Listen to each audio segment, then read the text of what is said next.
चीन ने ताइवान को कड़ा संदेश भेजा है। विश्व सेना चीन के खिलाफ युद्ध के लिए प्रशिक्षित और क्रिप्टो मिनिंग अमेरिका आ रही है। इस सप्ताह के चीन समाचारों की सुर्खियों में और भी बहुत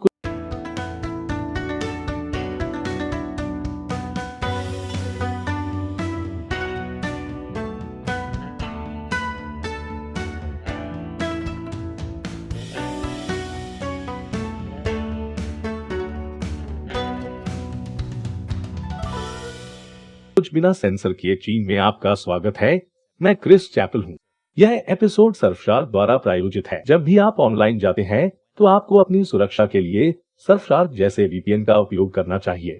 चीनी कम्युनिस्ट पार्टी ताइवान के लिए अपनी धमकियों को लगातार बढ़ा रही है। इसी हफ्ते पीपुल्स लिबरेशन आर्मी ने यह प्रोपेगेंडा वीडियो जारी किया। समुद्र तट पर आक्रमण का अनुकरण करने वाले अभ्यास की विशेषता है आक्रामक संगीत पर ध्यान दें। चीनी सैनिक दर्जनों छोटी नावों पर लोड करते हैं और एक समुद्र तट पर उतरते हैं। धूम्रपान, हथगोले, ड्रोन, लाइव फायर और विस्फोट हैं। और ऐसा ही होता है। यह वीडियो ताइवान के राष्ट्रीय दिवस पर जारी किया गया था। अब वीडियो में विशेष रूप से ताइवान का जिक्र नहीं है, लेकिन मुझे लगता है कि हम सभी जानते हैं कि वह क्या कहना चाह रहा था, खासकर तब से जब चीन ने कहा था कि ताइवान के वायु रक्षा पहचान क्षेत्र में उसके सभी प्रशिक्षण, अभ्यास और चीनी जेट की घुसपैठ ताइवान की रक्षा के लिए है। खैर, चीन की राष्ट्रीय संप्रभुता और अखंडता की रक्षा के मामले में ताइवान की रक्षा के लिए चीनी कम्युनिस्ट पार्टी के अनुसार ताइवान निश्चित रूप से इसका हिस्सा है, जो पूरी तरह से बेवकूफ है। और मैं इस तथ्य के बारे में भी बात नहीं कर रहा हूँ कि ताइवान एक स्वतंत्र देश है और उन्हें केवल एक चीज की जरूरत है, हमलावर चीनी सेना है। नहीं, मैं ये कह रहा हूं कि यह विचार मूर्खतापूर्ण है कि यह प्रशिक्षण अभ्यास कभी भी ताइवान की रक्षा के लिए उपयोगी हो सकता है। यह ताइवान पर आक्रमण करने के लिए भी अच्छा नहीं है। नंबर 1, ताइवान जलमरुमध्य लगभग 100 मील लंबा है और यह उबड़ खाबड़ पानी है। नंबर 2, ताइवान का उत्तरी भाग, जहां राजधानी है, में बहुत सारे समुद्र तट नहीं है। इसमें से अधिकांश पर आक्रमण करना बहुत कठिन होगा। अच्छे समुद्र तट मुख्य रूप से यहाँ नीचे हैं, लेकिन आप देखेंगे कि सही स्मैक डब जिस तरह से पेंगु द्वीप समूह है। और चूंकि ताइवान के पास लंबी दूरी के मिसाइल लॉन्चरों का एक समूह है, इसलिए उन पीएलए सैनिकों के पास ताइवान जाने से पहले सबसे पहले रुकना और उस पर कब्जा करना बेहतर था। दूसरे शब्दों में, पूरी समुद्र तट लैंडिंग ड्रिल काल्पनिक भूमि में हुई। दरअसल यह अभ्यास फुजियान प्रांत में हुआ और भले ही वीडियो सोमवार को जारी किया गया हो, लेकिन आप बता सकते हैं कि यह अभ्यास हाल ही में नीले आसमान के कारण नहीं हुआ था। फुजियान वर्तमान में ताइवान और फिलीपींस के बीच गुजरने वाले उष्णकटिबंधीय तूफान से प्रभावित हो रहा है। तो चीनी शासन से सिर्फ एक और उच्च गुणवत्ता वाला प्रचार वीडियो से कम इसमें गायन करने वाले बच्चे शामिल नहीं थे। चिंता मत करो, मैं गाना नहीं बजाने जा रहा हूँ। ये पहले से ही आपके दिमाग में खेल रहा है।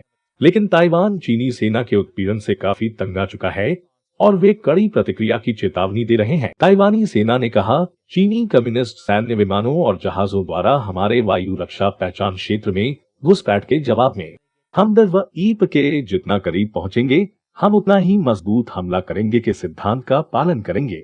मुझे पूरी तरह से यकीन नहीं है कि इसका क्या मतलब है।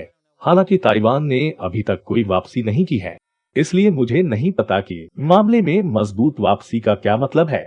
व्यक्तिगत रूप से मुझे लगता है कि ताइवान को पीछे हटना चाहिए। चीन को सभी बबल टी निर्यात पर रोक लगा दी है। एक बार जब चीन अपने सामरिक बुलबुला चाय भंडार से बाहर निकल जाएगा, तो चीनी लोग उठेंगे और कम्युनिस्ट पार्टी को उखाड़ फेंकेंगे और फिर ताइवान जीत जाता है। अगर आपको लगता है कि ये एक वास्तविक परिदृश्य है, तो आपने एशिया में बबल टी शॉप पर लाइन कभी नहीं देखी है।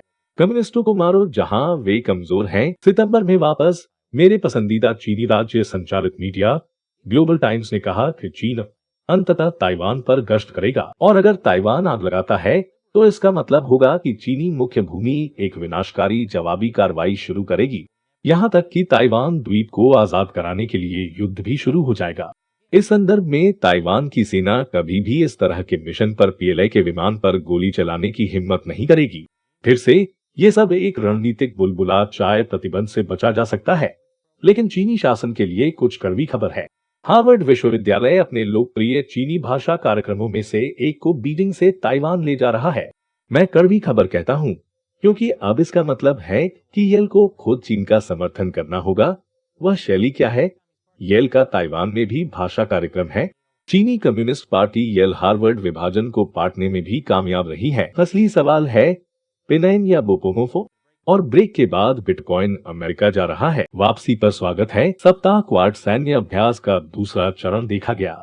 क्वाड चीन का मुकाबला करने के उद्देश्य से अमेरिका, भारत, ऑस्ट्रेलिया और जापान के बीच एक गठबंधन है।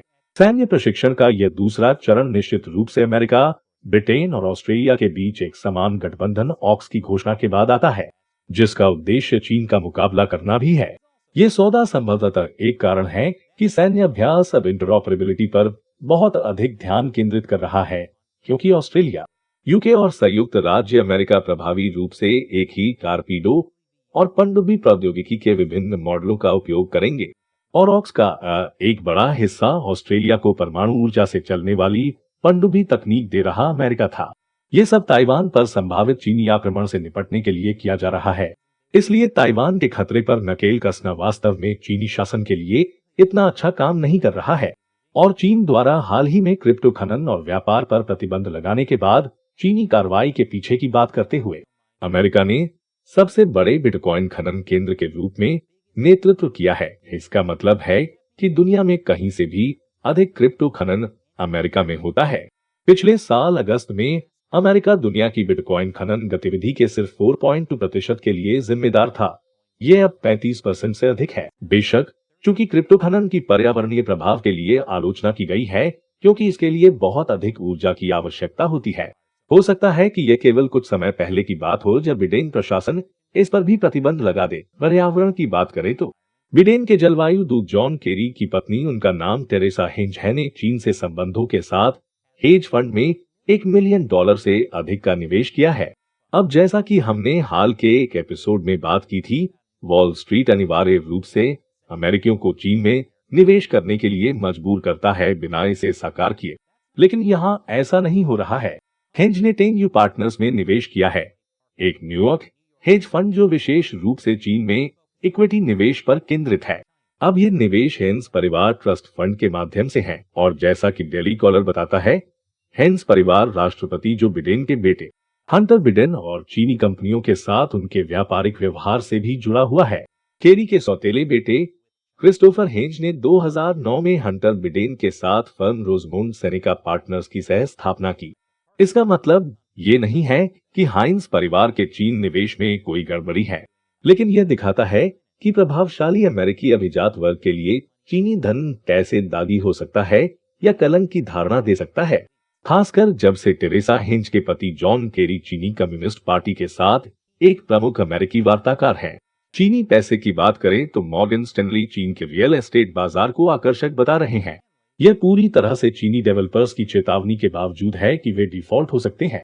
ठीक उसी तरह जैसे ब्लैक रॉक लोगों को चीन में अपने निवेश को 3 गुना करने की सलाह देना जारी रखता है। इस बिंदु पर डॉकओइन एक अधिक स्थिर निवेश है और कम से कम अब शायद संयुक्त राज्य अमेरिका में खनन किया जाता है। पेंटागन के एक अधिकारी का कहना है कि उन्होंने इस्तीफा दे दिया क्योंकि अमेरिकी साइबर सुरक्षा का चीन से कोई मुकाबला नहीं है। छोड़ने के बारे में उनके लिंक्डइन पोस्ट के अनुसार उन्होंने कहा कि ऐसा इसलिए था क्योंकि पेंटागन साइबर सुरक्षा और आई को प्राथमिकता नहीं दे रहा था। और फाइनेंशियल टाइम्स के साथ एक साक्षात्कार में उन्होंने कहा, 15 से 20 वर्षों में चीन के खिलाफ हमारे पास कोई प्रतिस्पर्धात्मक लड़ाई का मौका नहीं है। अभी ये पहले से ही एक सौदा हो चुका है। मेरी राय में ये पहले ही खत्म हो चुका है। हालांकि वह अब कह रहे हैं कि फाइनेंशियल टाइम्स ने उनके बयानों को पूरी तरह से गलत बताया और इस बात से इनकार किया कि अमेरिका चीन से अपनी आई लड़ाई हार गया है। एक अन्य लिंक्डइन पोस्ट में उन्होंने लिखा, मैं एक बात स्पष्ट करना चाहता हूं, मैंने कभी नहीं कहा कि हम हार गए। मैंने कहा कि ये खड़ा है और अगर नहीं जागे तो हमारे पास 15 साल में चीन के खिलाफ जीतने का कोई मौका नहीं है। महत्वपूर्ण अंतर, लेकिन किसी भी तरह से वह मदद करने के लिए नहीं रह रहा है। लिंक्डइन की बात करें तो माइक्रोसॉफ्ट चीन में लिंक्डइन को बंद कर दी। माइक्रोसॉफ्ट का कहना है कि ऐसा इसलिए है क्योंकि चीनी राज्य का पालन करना तेजी से चुनौतीपूर्ण हो गया है। माइक्रोसॉफ्ट का यह निर्णय उसके चीन संस्करण में लिंक्डइन उपयोगकर्ताओं के प्रोफाइल को सेंसर करने के लिए मुसीबत में पड़ने के बाद आया है। इनमें वे उपयोगकर्ता भी शामिल हैं जो चीन से बाहर थे, जैसे चीनी लोकतंत्र समर्थक कार्यकर्ता और तियानमेन उत्तरजीवी झो फेंगसू और मानवाधिकार कार्यकर्ता पीटर हम्फ्री जो चीन में कैद थे। लेकिन उस सब सेंसरशिप के बाद भी लिंक्डइन को चीनी शासन के साथ पर्याप्त सेंसर न करने के लिए परेशानी हुई और फिर लिंक्डइन फिर से मुसीबत में पड़ गया, इस बार अमेरिकी पत्रकारों के प्रोफाइल को सेंसर करने के लिए। लेकिन अगर आपको लगता है कि ये सारी परेशानी माइक्रोसॉफ्ट को चीन के बाजार से बाहर निकलने के लिए राजी कर रही है, तो चिंता न करें, क्योंकि माइक्रोसॉफ्ट एक नई नौकरी खोज वेबसाइट शुरू कर रहा है जो सिर्फ चीन के लिए है। इसे InJobs कहा जाता है। लेकिन चिंता न करें, उन्होंने अपना सबक सीख लिया है। InJobs में सामाजिक फीड या पोस्ट या लेख साझा करने की क्षमता शामिल नहीं होगी। सेंसरशिप की समस्या हल हो गई। अंतर्राष्ट्रीय ओलंपिक समिति, यह खुद को ओलंपिक का संरक्षक कहता है और खेल के माध्यम से एक शांतिपूर्ण और बेहतर दुनिया बनाने की कसम खाता है, और वह ऐसा करेगा मानवाधिकारों की परवाह न करके। IOC के एक वरिष्ठ सदस्य से चीन में हुए सभी नरसंहार के बारे में पूछा गया और उन्होंने कहा, हम विश्व सरकार नहीं है, हमें खेलों की मेजबानी करने वाले देशों की संप्रभुता का सम्मान करना होगा। इसलिए खेल के माध्यम से एक बेहतर दुनिया बनाने के लिए वे इस बात को नजरअंदाज करते हैं कि उनका चुना हुआ मेजबान देश नरसंहार कर रहा है, और हो सकता है कि वे चीन के बाहर के लोगों को इसमें शामिल न होने दें। मुझे खुशी है कि IOC ओलंपिक की प्रभारी है और यह एपिसोड सर्फशाद द्वारा प्रायोजित है। जब आप ऑनलाइन जाते हैं तो आपको अपनी सुरक्षा के लिए VPN का उपयोग करना चाहिए। जैसे अगर आप रोजमोंड सेनेका के गुप्त चीन निवेश के बारे में जानकारी के लिए वेब पर खोज करना चाहते हैं। सर्फशार्क के लोग आपकी गोपनीयता और सुरक्षा की परवाह करते हैं, इसलिए उन्होंने अटूट एन्क्रिप्शन और सबसे सुरक्षित VPN प्रोटोकॉल रखा। सर्फशार्क की IP और DNS रिसाव सुरक्षा का मतलब है कि कोई भी ये नहीं ढूंढ सकता कि आप वास्तव में कहां से जुड़ रहे हैं।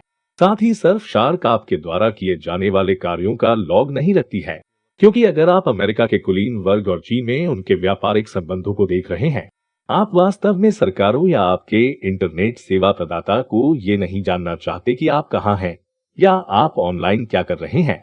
इसलिए सर्फशार्क का इस्तेमाल करें और एक खाते के साथ आप जितने चाहें उतने उपकरणों में सर्फशार्क का उपयोग कर सकते हैं। इसे हमारे विशेष सौदे के साथ आजमाएं, जिसमें 2 साल की योजना पर 83% छूट और 3 अतिरिक्त महीने मुफ्त शामिल है। सर्फशार्क.com अनसेंसर पर जाएं और उनके विशेष सौदे को प्राप्त करने के लिए अनसेंसर्ड कोड का उपयोग करें, जिसमें 3 अतिरिक्त महीने मुफ्त में शामिल है। नीचे दिए गए विवरण में लिंक का प्रयोग करें। एक बार फिर, मैं क्रिस चैपल हूँ। चाइना अनसेंसर्ड देखने के लिए धन्यवाद।